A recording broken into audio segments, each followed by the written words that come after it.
Just take action, make progress, and figure out how you're going to measure success and what you're going to measure, and just keep getting better. It's a journey, and we need to embrace the journey. We don't need to make people either be there or kick rocks. It needs to be, hey, we're excited that you're on this journey. We want to help. Let's go. Let's tackle it together.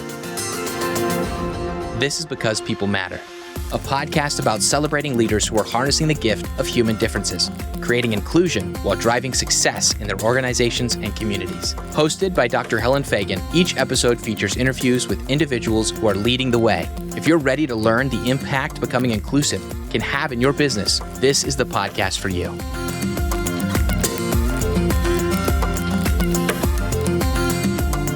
I hope you're ready to listen to an energetic, authentic session today.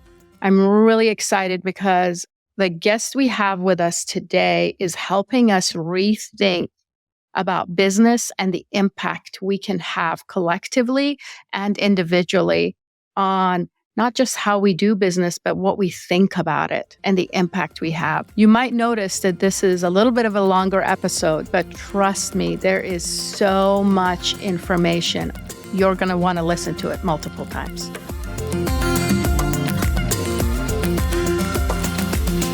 So one of the things I absolutely loved in a conversation you and I had earlier, Nathan, was when we asked you what's something unique about you and the way that you described home. It's an interesting, so I was born in Michigan, moved to Madison, Wisconsin when I was little.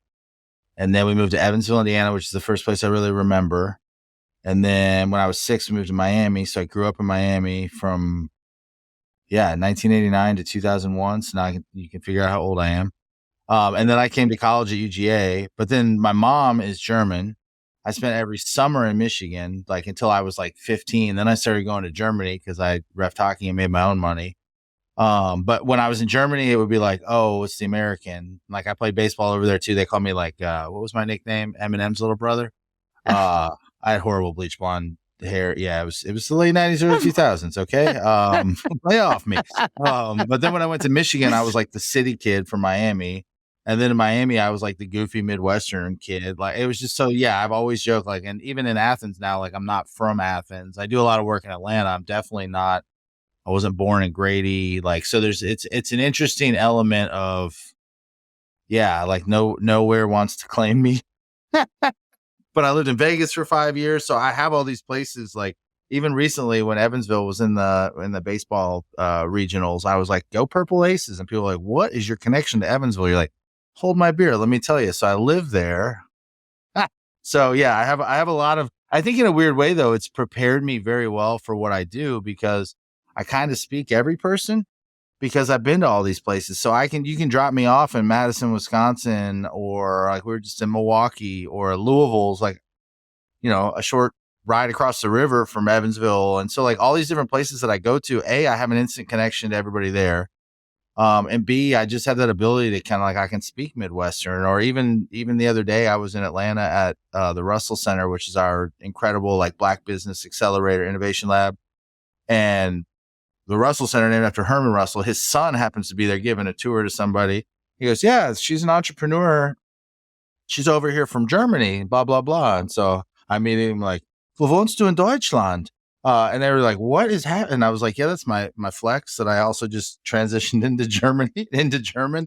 So it's given me a unique perspective. Even the Miami thing, doing a lot of work in the DEI space. It's I had somebody ask me that, where are you from? I was Miami. That explains everything. So, which I found out was a good thing. So I'm the kid from nowhere. Well, you're the kid from everywhere. That's how I would say that, right? I tell, when I work with clients or with students and they say, well, when you're here, you have to do this. And when you're there, you have to do this. So then I'm who am I? And I'm well, you don't have to choose. Yeah. You get to be all of these things. And that's the gift you offer the world. Yes. Right? Is the fact that you can fit into all these multiple places. So I love that. And to do it in a way that's authentic and not I'm not trying to be Midwestern, but if you leave me in Michigan long enough, all of a sudden I'm back and my vowels are a little bit drawn out and, I'm ordering pop instead of a Coke. Then you get me in Georgia long enough and y'all comes out and and Miami long enough, and it's Oye and Mirame, like, like all the little things that, like, when I was back in Miami recently, like, it all came back like that. And I was like, man, it's weird. So, but it's authentic to me. Like, I'm not trying to like put on an accent or anything like that. It's just, I don't know, when you have that in you a little bit, I think it's authentic. And I think that's a good thing too. I think it's unique. Absolutely. Absolutely. When I first came to the US, I lived in Florida. So then I'm in Texas and Virginia and South Carolina and eventually Nebraska. But I'm originally, as you know, from Iran and lived in England. That's where I learned English. So when I came to Florida, I had this strong British accent. But so I'm similar. I can fit into multiple places. And it's fun. It's fun to be able to connect with people, whether it's through language, food, lived experience, and those things. So I love that. Yeah. Yep. Yeah. No, all of it is, I don't know. It's who you are. So, and it's the, what do I want to say? It's the spice of life. That's right. Again, it's the gift you offer the world that no one else can from all those lived experiences that you had. Ooh, that's a good way to look at it. I'm running with that. So, Nathan, in your own words, tell me, what is Profitable Purpose Consulting and what is it you all do?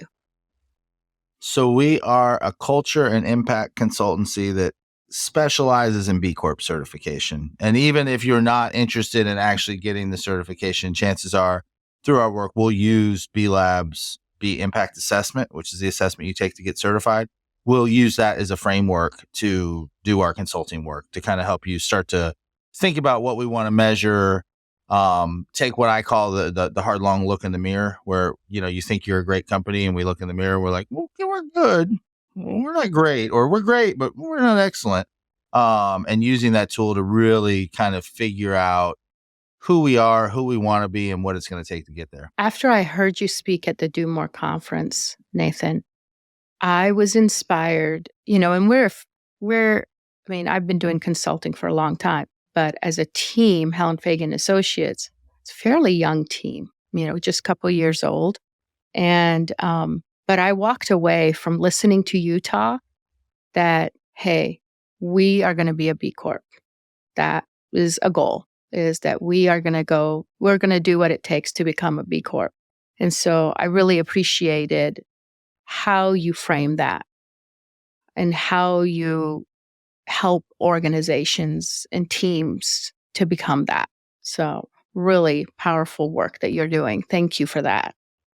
As an entrepreneur, what led you to want to help companies to become B Corp? Oh, that's a loaded question.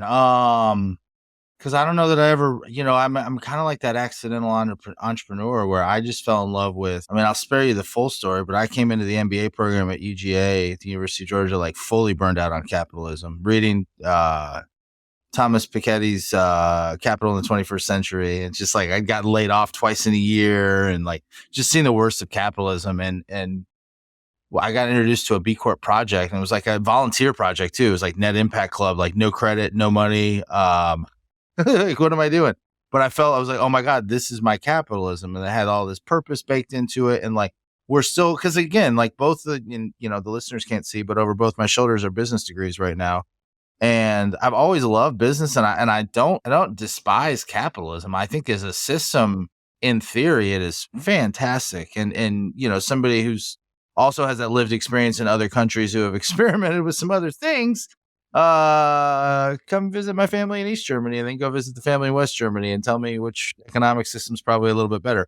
But seeing B Corp bring like humanity back into capitalism, and, again, we have to turn a profit, we have to make payroll, but there was an element to this system that I felt was a little more humane and a little more fair and equitable that I just fell in love with. And so I just dove deeper and deeper and deeper into it. And I ended up working for that company, the project that I worked on. We extended the project. I was like, can I keep going? They're like, sure. And literally like by the middle of the third semester of working on that project, it was my last semester in grad school. I was already working for them full time and doing operations and doing culture and impact, just basically the unbillable resource at a consulting company, doing all the things. And then we certified. Then 2018, I started B Local Georgia. And so I started organizing all the B Corps in the state to kind of like, hey, we need to know each other. We need to be doing business with each other. But to do that, we're going to have to build relationships. So I started that. And then I was still helping out the university. We kept B Corp projects going at UGA. So like 2020, 2021, somewhere around there, they asked me to start teaching a B Corp class. And then that led me to joining the board of B Academics. And then 2020 during COVID, we looked around and went, we're bored. I can only drink so much Tito's on the back porch. So we decided that we're going to do a conference for the entire Southeastern region. So we did a virtual conference, and it was intricate. And we had tracks and panels. And I think it was around 9:45 in the morning. I asked my wife if she'd make a run to the package store for me. And she was like, "Is it that bad?" I was like, "It's not going well." Of course, nobody else can see that. You see the cluster that is your event. But it was actually a really, really amazing event. And so that led us to last year doing an in-person one in Raleigh. And then we're doing another in-person one this year in Atlanta. And so like through that whole process, I remember being on a podcast one time, somebody in Atlanta, he called me Mr. B Corp. And so people started like literally early 2021, somebody said, "Hey, I was talking about this at my dinner table." And my wife said, "I need to reach out to you." And I had met his wife at a networking event in like 2018, 2019. And so that was my first client. My old boss like coached me. He's like, "Okay, here's how we're going to get you an LLC. We're going to do all these things." And I stayed there for another like year and a half. And he was coaching me on building up this business and marketing plans. And so I finally left full time. But yeah, that's kind of my accidental entrepreneur story. But I think I just love this version of capitalism and the ability to help companies go from good to great and not just check the boxes to certify, but to actually implement the change and start measuring what matters and measuring beyond what matters too, measuring beyond our sales funnel and all those things and also put the strategy together too, because there's nothing worse than when you implement a lot of good and then times get tough and you kind of throw the good over the ship because you're taking on water. How do you really bake this in where it becomes how we operate, but also we do it in a way that enhances our business, that makes our business, brings in more clients, that attracts better talent, retains top talent. So that to me is the magic sauce when we can really prove this business model works, and doing that on an individual business basis. And that, I'll get on that soapbox later, I'm sure. But to me, that's how we're really going to start to change capitalism and change the world. I appreciate what you're saying about the business school. My undergrad is in economics. My father was in charge of export oil for the National Iranian Oil Company. So I understand economics and capitalism and those things. And part of the reason I was drawn to that for my undergrad was because of what my dad did. And and I studied at Oxford University as part of my undergrad, international economics. And my heart, the more I studied, the more my heart kept getting sadder because of what I was seeing of the impact on a global scale that sometimes decisions that organizations can have in how it impacts people. And that just drove me to actually part of the reason why I do the work that I do is because I want, we say people matter. And that's ultimately what it is that you're trying to get organizations to really think about that. Yeah. And so I appreciate everything that you're saying. Yeah, it is. And that's what it is. It's people. Yeah, you get into international econ and it's extract, exploit. And just because it's not illegal doesn't mean it's not incredibly unethical and we shouldn't do it. But the sad part is we're forced into this. Well, if I don't do it, the competitor will do it and they'll have an advantage over me. And again, that comes back to my whole theory of why we have to start to prove that this is the most not profitable, but the most sustainable model of longevity or as Jay talks about, those evergreen companies of long-term business success, businesses that'll be around for multiple generations. Like if we can prove that, I think people will stop being afraid of if I don't do that really shady thing, somebody that I'm competing against will, and they'll be able to sell for cheaper or pay more to their employees or whatever. I think it's just, that's really what we're kind of at war with. Right. Which leads me to my next question. What is the common misconceptions that people have about B Corps? And how do you respond to those common misconceptions? How much time do we have? Number one, we're nonprofits. I met a VC in DC. No, but I did meet a VC in DC last year, and I was just like, they were doing some sort of pitch thing, and I figured, what the hell, you never know when, like, they had. And I looked them up. They had a foundation. They hadn't deployed a lot, but so I look them up, and I'm like, all right, let me I'll go pitch something for like a foundation check potentially. I don't know. And I got into the B Corp thing, and I was like, oh, he's a Silicon Valley VC. He's just waiting. He's going to shred me. Watch this. And he was kind of like, bless your heart polite. So, which for anybody who doesn't know, that's It's the Southern way. That's Southern for telling you to, what off with without saying that. And but he was like, I don't understand why any business would want to be a for-profit and a nonprofit and have to file twice and do all those things. And I'm like, I just looked at him like, what are you talking about? He goes, yeah, that's the business requirement. He goes, trust me, it's the business. Oh, trust you. It's a bit, because you read an article in 2012. You have no idea what you're talking about. You're completely wrong. No, we're not both for-profits and nonprofits. What is this? Like some B Corps have foundations. Most corporations have foundations, the bigger ones. But I did not track that. That was his big reason why he thought it was stupid. And I think some of the other ones are that, like, we do put purpose over profit. And that one's always bugged me a little bit too, where I'm like, no, because and I've seen it happen in the B. And honestly, sometimes it works against us that we're B Corps, because like sometimes you have to make those difficult decisions, like layoffs, or letting people go, or and it's like it's icky. But at the end of the day, we are still running businesses. We have to make payroll. We have to make sure we're around. No margin, no mission, no profit, no purpose. So I think there's this misconception that we're just kind of like out hugging trees, and we're sitting around a fire pit on a beach, and somebody's got the bongo drum. And I think that people think that we're not real businesses, when in reality, like, there's some really heavy hitters. There's publicly traded B Corps. There's multinationals. There's some big ones. And even from the small business perspective, like in Georgia, we've got 150 employee accounting firm. We've got, these companies, and a 150 employee engineering firm, a big brewery. And these are companies doing 25, 30, 35 mil a year, which is, anybody who's done this is like, man, to get there would be great. So, there's bigger and bigger businesses entering the fray. So I hope that some of that is starting to dissipate. But yeah, I think the other thing that works against us is just the name B Corp, because people think of like, oh, so like a C Corp. And you're like, no, not really. So having to explain that difference between what a B Corp is. And then of course there's benefit corporation as an incorporation status, which then even further confuses people. So, which I just did to all of our listeners by bringing that up. Yeah. But I'd say those are the two big ones, though, is that we're nonprofits, and nonprofits can't certify, by the way. You have to be a for-profit company to certify as a B Corp. So that, and then that we're just kind of like, I don't know, singing Kumbaya on some beach as the waves crash, and we talk about how evil capitalism is. Oh, it's just changing the nature of capitalism to be more conscious, right? 100%. Putting humanity back into it. That's right. In your experience with helping organizations become B Corp, how have you seen them generally approach diversity and inclusion?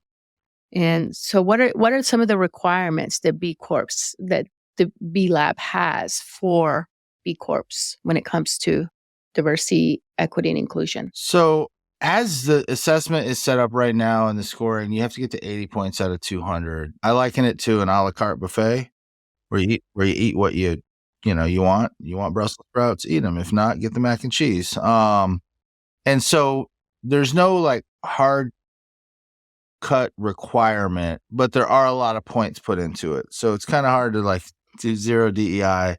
But there's points on the assessment for everything from just diversity of your workforce to diversity of management, both from an underrepresented minority and from a gender standpoint. There's points also for your supply chain, for those things as well. And I think I would say on the initial certification, sometimes companies, if they haven't been doing it a lot, it's hard at that point to suddenly implement overnight. But you have to recertify every 3 years. So what I tend to see is a lot of intentionality go into, okay, we have enough to certify this time, but maybe we want to go to the next bracket on this question. Maybe we want to look at our supply chain. And honestly, what I think is really cool is that there is that, and I'll not completely soapbox it, but I think where we've failed some of the DEI stuff recently is I think we've taken that business approach to it from a sense of like the traditional like quarterly returns approach, DEI work, and we think that we're going to be able to wave a magic wand and undo, lack of access to education, redlining, separate and very unequal school systems. Like, we think that we're just suddenly going to be able to like fix all this and like access to STEM education and like all these things. And it's prevented us from actually looking at some of these problems and going, what does 10 years from now look like? How do we solve as much as we can right now?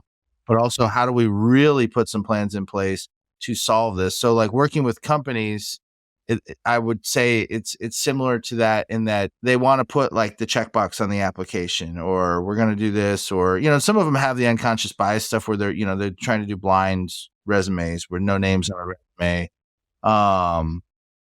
But I don't know, at some point, that'll get them past as a screener. But what happens when they show up on Zoom? If that unconscious bias is that much so there, you got some to the next round, but were you fully present when you engaged with them? But to me, like I work with companies and I'm like, hey, let's not focus so much on your hiring. Let's look at your applicant pool.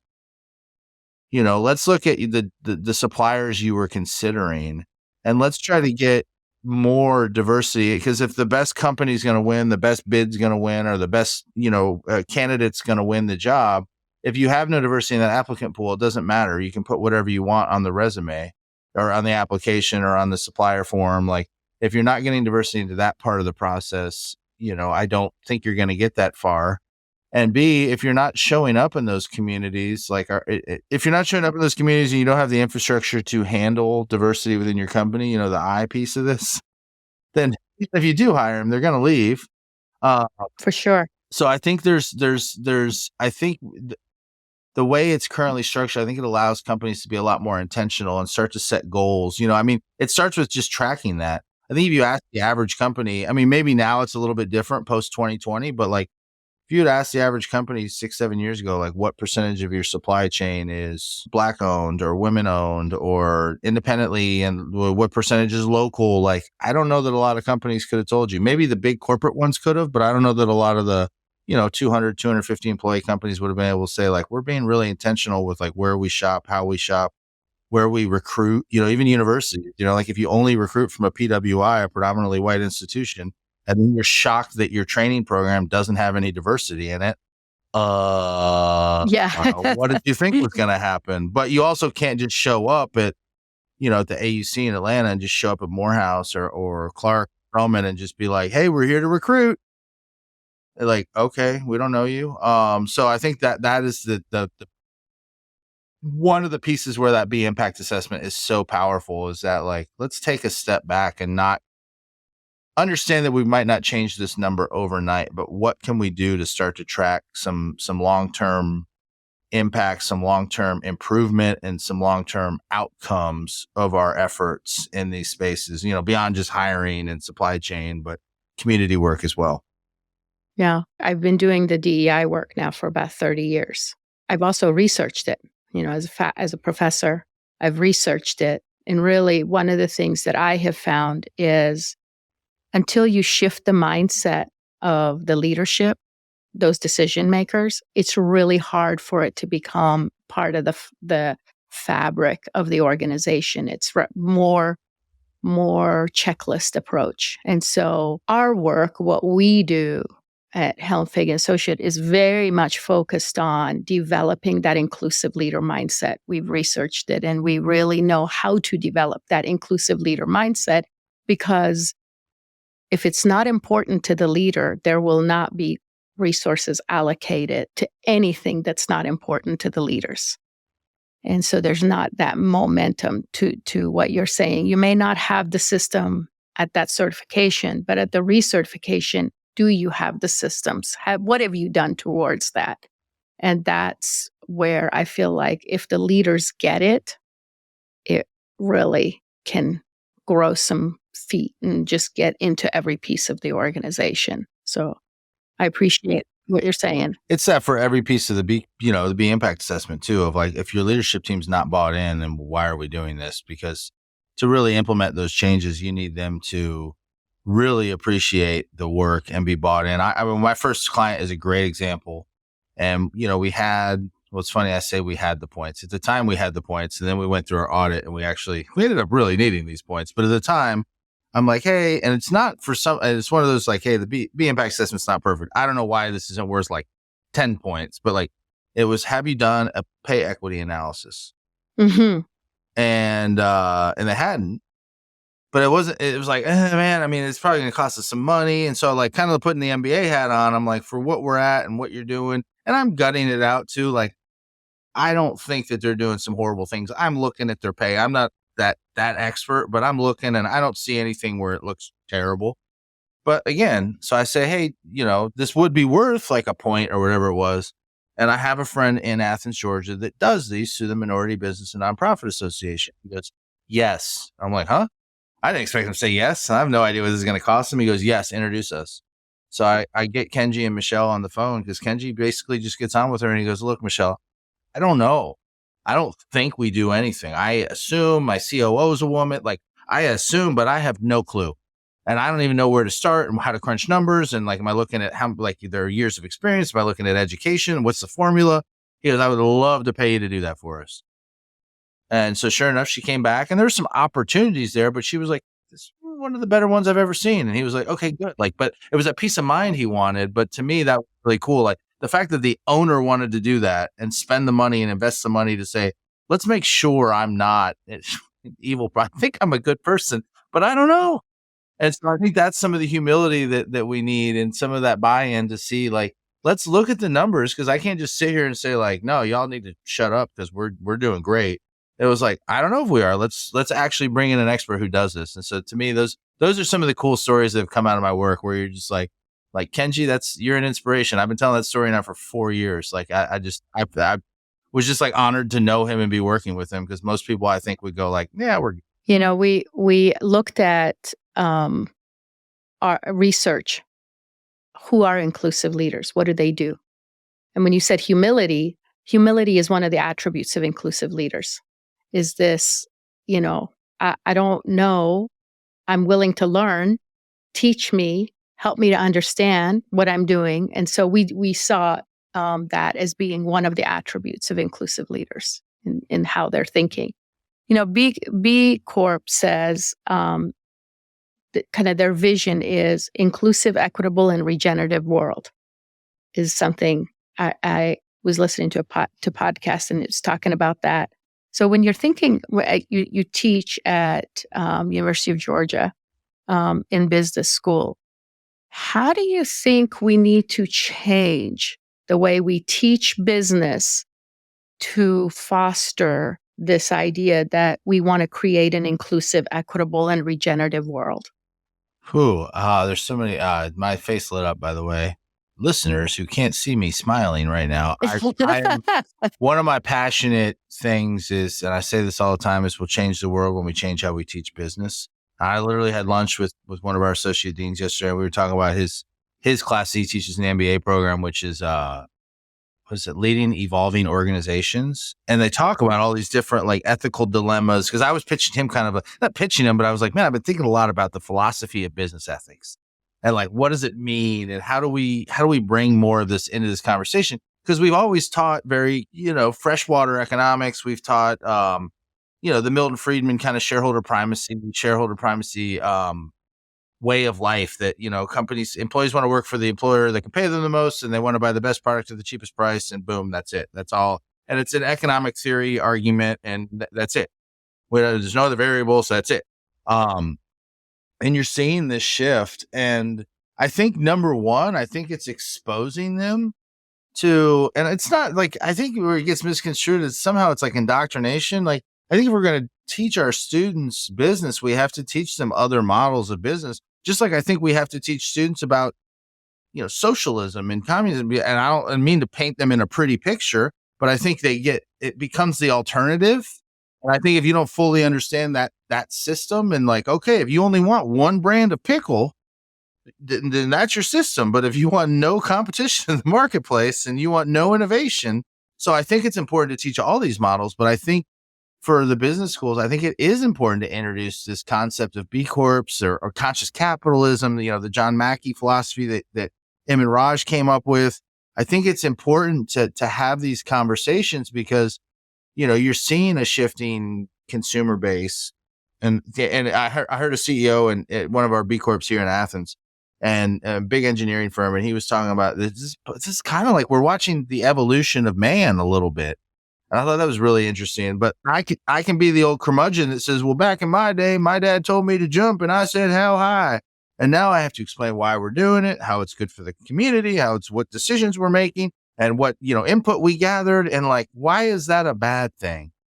Why is that a bad thing that we're becoming a little bit more aware of the damage we've done, of the effects our work has on the environment and our community and our people and their home lives and all of this? Let's have these conversations, lean into these. So I think it's important for business schools to really start to show that there are other models and you can kind of interpret it however you want. But like, my class, it's like I do a couple lectures. I tell them why we talk about shareholder primacy versus stakeholder primacy, the evolution of the market and people. And I'm talking to a bunch of even the MBAs, they're Gen Zs. They get it. They're willing to pay a little bit more for a good product. They're looking to do their research and make sure something was made with a sustainable supply chain or it wasn't, with child labor or in some cases slave labor still in the 21st century. They're looking at these things. So it's not like I have three heads when I'm up there talking about like, hey, this is kind of this evolution but how it fits into the traditional economic system. And then they get to work with real businesses who are interested in whether they certify or not. They're interested in going through the B impact assessment. And we kind of figure out a scope of work with each client and they're getting consulting experience, but then they're also getting to see that like, here's a business owner running a legit business who wants to look at what could my strategy be to diversify my applicant pool or what, we have a community impact strategy, but it's really vague. We'd love to narrow it down, but also put like a marketing lens on it. Like we'd love to align what we're doing in the community with what we do as a business, give our people more, reason to volunteer, make them more excited, make it easier, but also be able to tell better marketing stories. And so like they're meeting real business owners who are tackling some of these solutions. So I think it opens their eyes a little bit to like, this is the way forward. And then they're going out to bigger and bigger businesses, Keurig Dr. Pepper and Home Depot. I mean, I'm literally naming companies my people have gone to work for, my students, Delta, Coca-Cola, Georgia Pacific. They're going to these big Fortune 500 companies and they have these tools to kind of like implement some of these things. But guess what? I've also trained them how to do is make the business case. Like at the end of the day, it still has to make sense. We have to stay in business. So I think that's an important element of like, yes, it's possible to do good and do well. I think we need to be able to expose students to that concept that like, you can still apply what you're like, we're not teaching you to like some crazy wonky thing. We're still teaching you. It's just like an altered version of capitalism that, make sure that we're preserving what we have for the next generation and that we're, making our communities cleaner and healthier and safer and, and we're creating which also comes with creating economic opportunity for everybody in our community and creating a more equitable future where there isn't a super rich and a incredibly low bottom of the pyramid, base of this country that does go without on a daily basis, that look for meals and are, looking for work and are a paycheck away, a layoff away from living in their van or living in their car. Like, so I think just introducing them to like, this is just kind of a, and then you make the business case of why like, a community that's doing better. And I think about a company we have here that's invested heavily in third grade literacy. That's their community give back. It's a brewery, whatever, I'll name them, Creature Comforts, what up? But that's their big give back. And it kind of has nothing to do with beer, but it has to do with their philosophy that the community, the city of Athens will be better because they're here.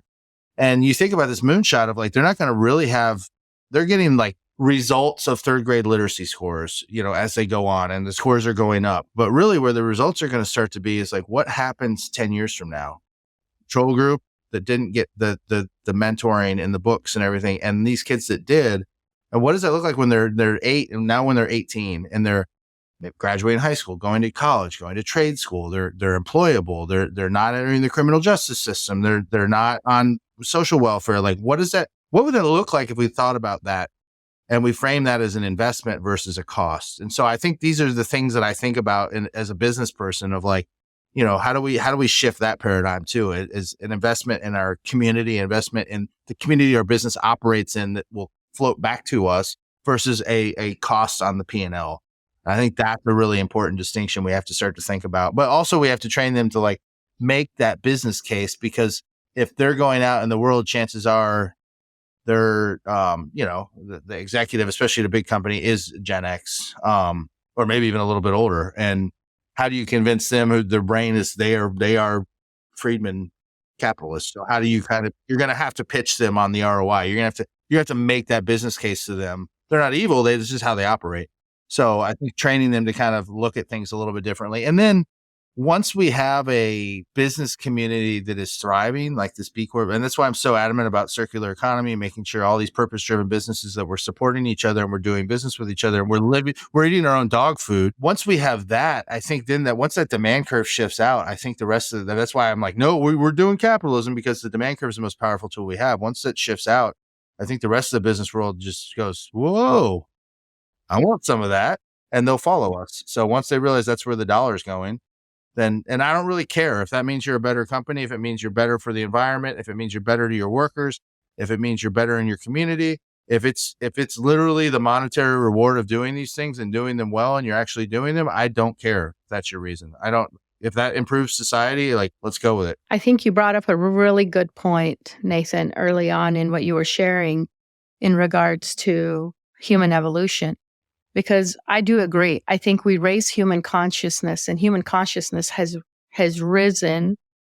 We can see when we decided that we're no longer going to sell Black people as slaves, right? That was one evolution of in that we could go, that we saw that. We are in that right now with what you're talking about with business. Shifting the reason we exist and how we can benefit people beyond our shareholders, right? The communities we operate in, the people that bring forth our products or services, so our colleagues, our associates, and being able to really invest in people and in our community and having those kinds of impacts. That is definitely a shift in the consciousness of business, right? Which are run by human beings. So we are evolving in that. And then the other part of it that you mentioned is this whole idea that we do need to teach multiple things, right? And isn't that what education is to develop that critical thinking skill? So like if you're graduating with an MBA, you need to be able to evaluate multiple things critically and be able to do that. And so I don't think we are doing it injustice to our students when we are teaching them this is the pieces of capitalism, this is the pieces of communism, this is the pieces of socialism, and these are the things that work, these are the things that don't work. This is what's happened globally. And giving them that information, recognizing that they're intelligent and can choose as they go into these organizations. So really great, wonderful points. When we think about doing work because people matter, whether that's in our communities or that's in our organizations, what skills do we need to possess at the intersection of inclusion and innovation to reimagine capitalism alongside humanity? Ooh, wow. Saving the best for last here. I think, and we coming back to that whole evolution thing, you think back to like our first jobs and it was like, I literally got told this. So like late in my 20s. No, I was 30. I got told, we don't pay you for your ideas. We pay you to execute the plan we already have in place. Yeah, I quit. I quit a day later. I was going to say, I hope you left. Oh, what a horrible place to work. That was after I got laid off twice in a year. Then I was at that job and I was like, nope, not worth it. Drove back to Athens and I just spent the rest of the summer watching World Cup 2014. We're done here. I will figure the rest out at the end of this soccer tournament. But I think, there's an element of um, empowering our young folks to think deep. And another story I'll share is there's an old quarterback, and he was talking about coaching. He was a coach, Rick Neuheisel. He's a coach, and this is why I love sports radio makes you smarter. He was talking about the difference from his generation to when he was coaching. And, he's like, they used to just tell us, oh, you've got to look at, the tight end's rolling across the middle, and you got to, so you count to 3 and boom, hit him in the numbers. And he's like, now I've got a quarterback and I'm trying to explain to him the defense and so this tight end's going to run, you count to 3. He goes, well, why? And he's like, I don't know why, man. You just do it. And it works. That's why. And so he was like talking about this next generation and like how they have to understand the why of what they're doing. And I think we have to embrace that a little bit and think about how miserable we were in our jobs when we were told things like, we don't pay you for your ideas, we pay you to execute. And it's like, how do we equip them with skills and empower them to make decisions, empower them to fail a little bit? I do it with, we're smaller and we're growing. And I brought my first employee on last May, and I keep pushing her more and more, and I can tell she's uncomfortable, and I pull her back a little bit and kind of have to have that conversation, and I help her learn, okay, well, here's what I would have done differently. But in no way do but I'm not, if I sit on every call with her, she's never going to grow. But I also had to explain that to her, like, hey, yeah, I'm putting you out there a little bit, and it's going to be uncomfortable. You might not say the right thing, but I'm stretching you a little bit, because I see so much potential in you. So I think we have to be a little bit more candid with our team too, and like kind of give them that opportunity. I remember watching it with some of at my old company, and some of the senior people would be like, these young people, and they, blah, blah, blah. We need more senior people. Like, okay, at one point you weren't a senior person. You had never led a call. Somebody developed that skill in you. And so you have to learn how to develop that skill in the people coming after you. So I think as we get into some of this, especially the B Corp work and some of the stuff that we're doing and challenging them, how do I teach you how to make the business case? How do I teach you how to look at the P&L? How do I teach you that sometimes you want to do all the things and you can't afford to do all the things? No margin, no mission. Like, how do we prioritize the things? And so, I think just that, there's an element of humanity in this work but there's also an element of, I think, being more open and honest and candid and transparent in our businesses that I think will take them to the next level, and kind of breaking that mold of what it used to be like, and standing on that soapbox. And, and don't get me wrong, I didn't go down my rant about the lost art of hard work. I think there's still an element of, I think there's a little bit of an edge that's been lost of, you don't have to work really hard, but I still think there's an element of like, everybody that owns their own business has. So if that's your goal, like, either want it or don't. But I don't think just because we were miserable and hated our first jobs and things like that, that they should be miserable and hate their first jobs, or that we weren't given opportunities that we really wanted to stretch ourselves, that we shouldn't give them opportunities. It's not like a fraternity where, well, I got hazed, so you should get hazed. So I think there's an evolution happening there too, with good bosses and just thinking from a human-centered standpoint of giving our young people the opportunity to actually embrace this, and grow with us. So I don't know if that answered the question or not, but I'm passionate about it. So I could go on for another hour. Well, I think you brought up a really valid point in that inclusion is about recognizing that people bring good ideas. And if you're going to allow innovation to happen, you need to allow them to bring their ideas forward and, look at what it is we're doing and seeing how we could improve it, right? That's where innovation happens, right? And if we tell people, don't bring your ideas to work, we're stopping that. We're stopping both inclusion and innovation. So I think you bring up a really great point there. Yeah. And I think the second part of that too, that we miss a lot of times, and I see this in young folks, is also the element of the easy part is the idea, and what'll separate you in the workforce and make you really valuable is the execution of the idea. I mean, chances are the idea you're having you're not inventing the first wheel. And maybe you have some tweaks to the wheel, but I think the tough part, it's like you'll have people that we should do this, like I'm planning a conference, you have the idea we should do this or we should do that. And you're like, okay, and who's going to own it? Who's going to do it? Like, how do we, what does it look like? The idea is one thing. How would we implement it? What is that plan? Like come at me with, and don't get me wrong, I'm a half-baked idea person. So I can sit there, we can talk out loud and develop what this is going to look like, but let's figure out what it looks like, what it's going to take to implement, what are the resources we need, how would it roll out, who's going to own it, because otherwise then you have an idea that's really good, and maybe you have a kind of a half-baked implementation plan, and then kind of everybody just kind of falls back into it. It's like when you were like, we're going to roll out a new project management structure, and then you roll it out and everybody goes back to doing it the way they were, and 6 months later it's just a bunch of stuff archived on your company intranet, so it's like, I think that element too of like, not only, including their ideas, but empowering them to own them.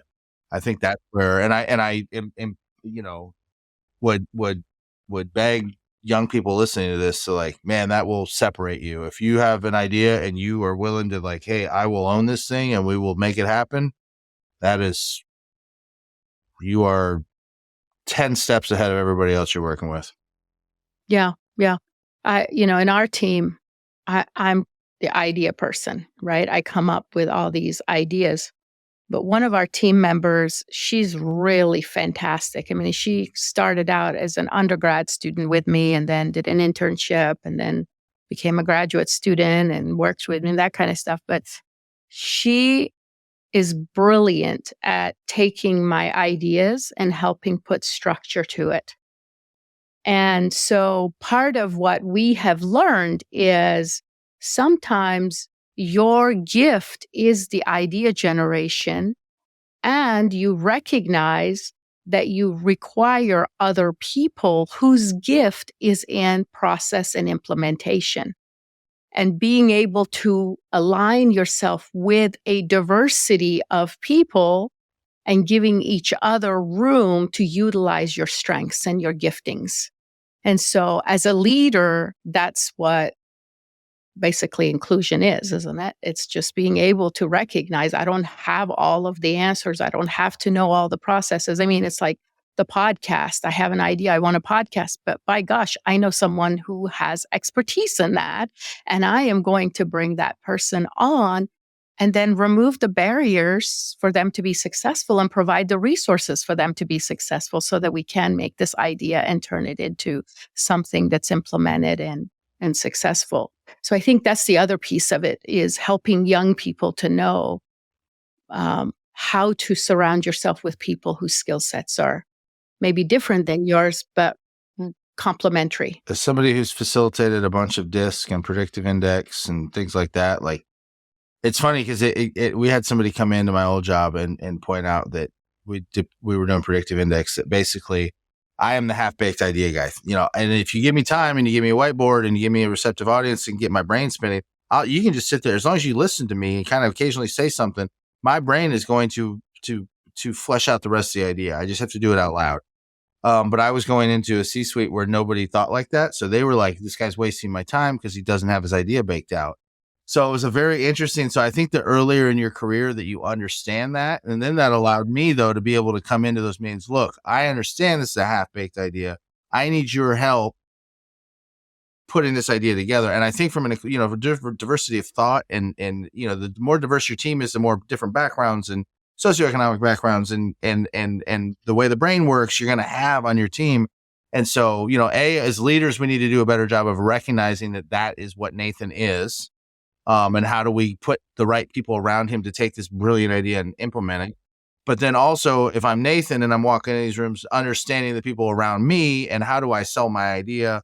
How do I build this idea? And then who else do I need? It was my first hire. I'll be fully honest. She was my former student and she's a details person. I'm not. She goes, well, how are we going to do that? And I'm like, I don't know. It's just my idea. What do you think? How do we do it?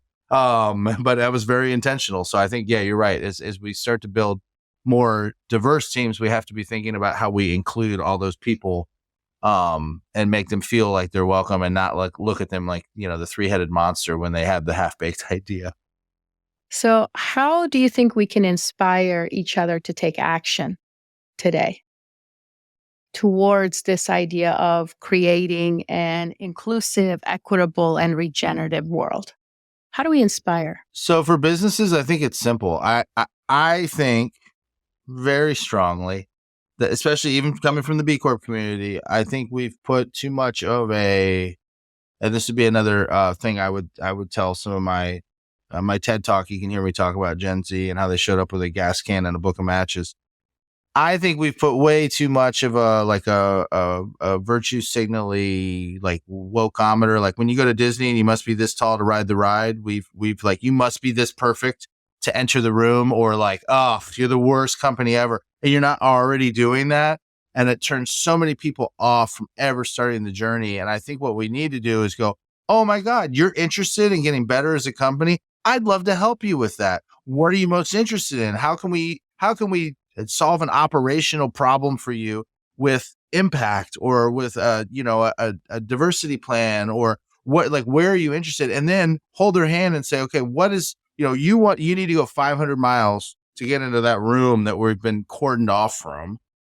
Well, to get there, we have to drive the first mile. So what is that first mile like? Let's look at where we want to go. And now let's reverse engineer. And now let's figure out the steps. And then coming back to the business case, now let's figure out the steps that are feasible this year from a bandwidth standpoint, from a budget standpoint, from a who's on the team standpoint. And let's take the first step.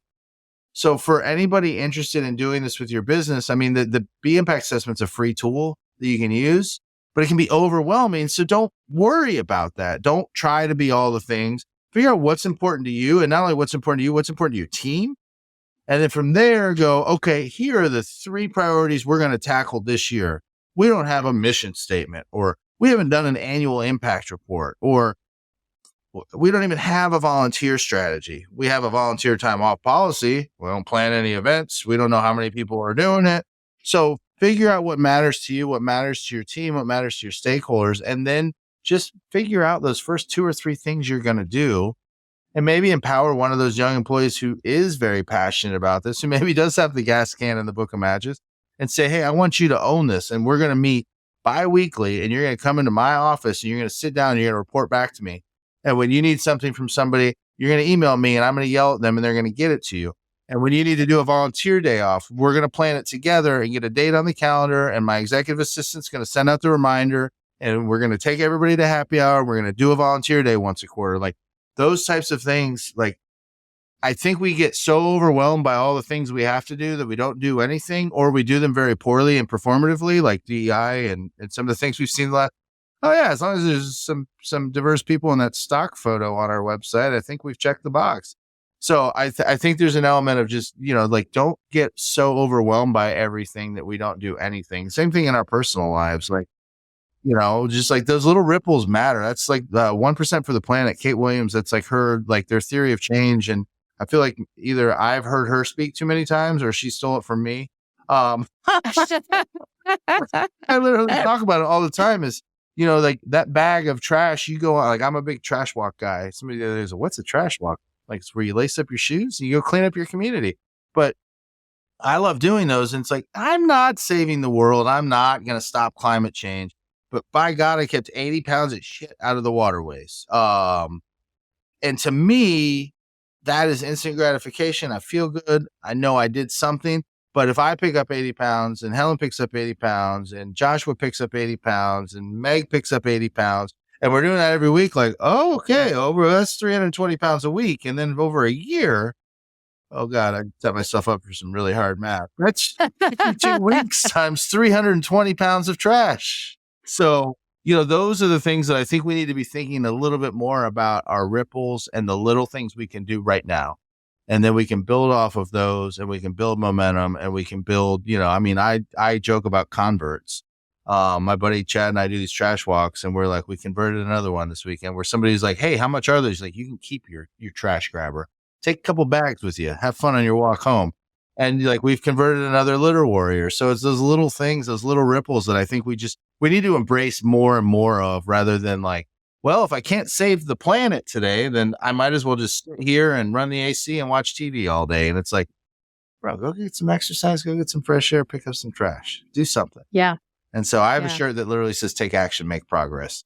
And that's I love that. my life credo. That's what I try to inspire people. But even as business owners, just take action, make progress, and figure out how you're going to measure success and what you're going to measure and just keep getting better. It's a journey, and we need to embrace the journey. We don't need to make people either be there or kick rocks. It needs to be, hey, we're excited that you're on this journey. We want to help. Let's go. Let's tackle it together. So in taking action and making progress, tell us about your upcoming conference and what attendees will gain from the experience. I want people to know about your conference and what they can expect.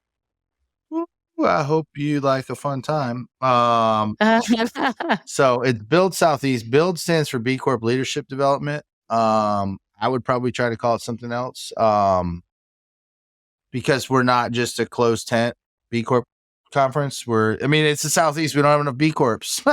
Like I want nonprofit partners there. I want, B Corpish companies there. I want conscious capitalism companies there. There's overlap there too, where people are members of both, and even for the Southeast is kind of a misnomer. Somebody from Kansas City that I know who's a B Corp, and a good friend, he was like, you should rename your conference, Build States That Are Often Overlooked and Underestimated. No, he's like, you should have Kansas there, Nebraska there, Iowa there, Wisconsin there. I'm like, oh yeah, you keep going. Idaho, a lot of these, you got these hubs where they think they're kind of like better than the rest of us, and they don't really, they're the real business community. And what could you be doing? And you're like, you go to a city like Omaha, you're like, there's some heavy hitters of industry here. Kansas City, go to Milwaukee, go to Chicago, go to Minneapolis. Like there's some major Fortune 500 companies across this country that are real businesses, doing real work. So I want to create that space where everybody can be a little bit more, where maybe the conversation's a little bit more geared towards who we are, how we operate, the common denominators of good business and how we get better. And, and a lot of us are facing some political pushback in our states of what we can say and how we, just kind of, how do we talk about D? We call it something else. That's how we do it. Work continues. Sidebar. Yep. Just change the acronym until they figure out what you're doing. Then change it again. They can't ban an acronym. Sorry. So anyway, the conference itself will be incredible. We're going 2 days. It's in Atlanta, September 11th and 12th. It's going to be a 2 full day conference. So we're starting Wednesday with excursions. So the excursions will be the Mercedes-Benz Stadium, which is the only LEED Platinum stadium in the country, which we're the country LEED. So I could say in the world, but it's kind of misleading. It's literally a zero waste venue, which is incredible. The other excursion will be to the Russell Center, which is, or otherwise known as RICE, Russell Innovation Center for Entrepreneurship, which is focused on Black businesses. It's an innovation lab. It's an accelerator. Love it. Just an incredible space that's doing incredible work. And literally their motto, their mission is build Black business. Nice. And they've been an incredible friend to Be Local Georgia. And I will I give them flowers as often as I possibly can. They are under the spotlight. And then the other excursion is going to be a film screening at Morehouse. Awesome. Followed by a panel. The film is The Banker. It's a 2020 movie if you haven't seen it. So those are our 3 excursions. Then we're going to Atlantucky Brewing, which is owned by Skinny DeVille and Fish Scales from Nappy Roots. So anybody of my age that liked hip hop a lot, they're still putting out really good music. Everybody forgets they're still making bangers, but they have a really amazing brewery, and they've both really, really gotten good at brewing beer. So the beer is delicious. And we're going to be there from 3 to 9. We have a opening poet. We have a opening keynote, Joey Womack from Goody Nation. We have 2 panels. One will be on one is around music and culture in the South. The other one is titled, If You're Here for the Work, There's a Seat at the Table. Nice. Kind of how we operate in Atlanta. And then we're going to have a sustainable fashion show as well with B Corp brands. Oh, so cool. We have some really cool fashion shows. And yours truly will be going down the runway in his iconic look of Allbirds. Red jacket? I don't know if I'm going to do the red. I think I'm just going to go my casual wear. I'm going to go Allbirds with Patagonia shorts and like a TS Designs, all North Carolina cotton B Corp certified grown shirt. So I think that's what we're doing. So we've got a fun fashion show. We'll have a DJ, and then Thursday, day 2, we'll be at the Georgian Terrace Hotel, and it'll be more traditional conference, but we'll do keynotes and panels in the morning. We'll break into tracks halfway through the morning. So we're gonna have a track on business, like basically blocking and tackling, operations, marketing, sales.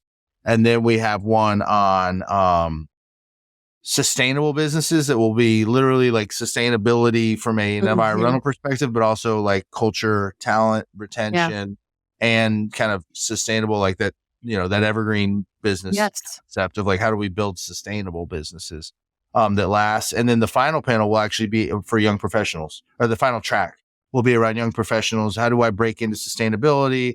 How do I start my own business? And the kind of young professionals and some of those people that are just transitioning out of whatever boring corporate job they had. And they're like, how do I do this? This sounds fun. So we're going to have that in the morning. So we'll have those 3 tracks. The morning will be panels, and the afternoon will be much more like action oriented workshops, small groups. Basically, like, we want people to walk out with tangible takeaways. It's not going to be a conference where you get talked to or talked at. It's going to be a conference designed for you to leave with something that was worth your time. And I would say your investment, but we're doing a 2-day conference and the early bird tickets. So I guess by the time this comes out, early birds will be done. But the summer sale tickets are $349 for a 2-day conference. So beat that. Even the hotel blocks, awesome.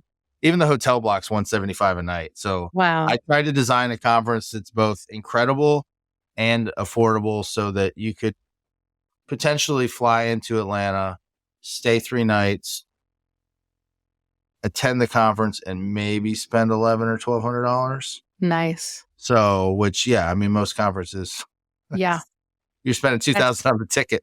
I was going to say that's way more. And then it's some fancy like Westin or like a Lowe's where the room's like $329 a night with another 100 fees. And you're like, I just spent $5,000 and all I did for 2 days was sit in rooms and get talked to. Talked at by panelists. And I literally, nothing I learned this week will improve my business. So, we're trying to flip that a little bit, I should have called it an inflation buster or something. I don't know. But anyway, and if you haven't been to Atlanta, oh my gosh, such a great city. It's going to be, if you don't know, or you still think we're like a bunch of like, we live in like the backwoods, like it's the 6th largest metro in the country. Such a great city. Home to a ton of really powerful companies. And it's also home to, I call Atlanta the city where DI isn't dead. Like, we're still getting investment. We're still doing work.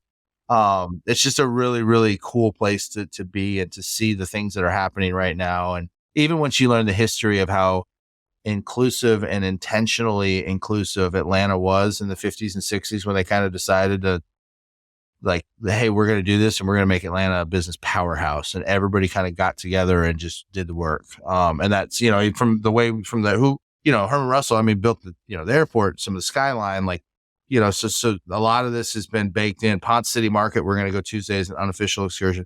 Even Ponce, when they redid it as kind of this mixed use facility, and there's a really cool, like, little mall-ish type thing. There's arcade games on the rooftop deck. You can see the whole skyline, but the way they did, what vendors are going to be in Ponce, they were intentional about that. It has to represent Atlanta, has to represent the demographics of the city. So like, that is just so baked into our DNA that I think people will be, we want people to take some of that playbook and take it back with them. Yes. I love it. That's so great. Thank you, Nathan, so much for everything you shared. You are such a wealth of information and fun to engage in conversation with. So appreciate your time. And so excited about your conference and the work that you're doing.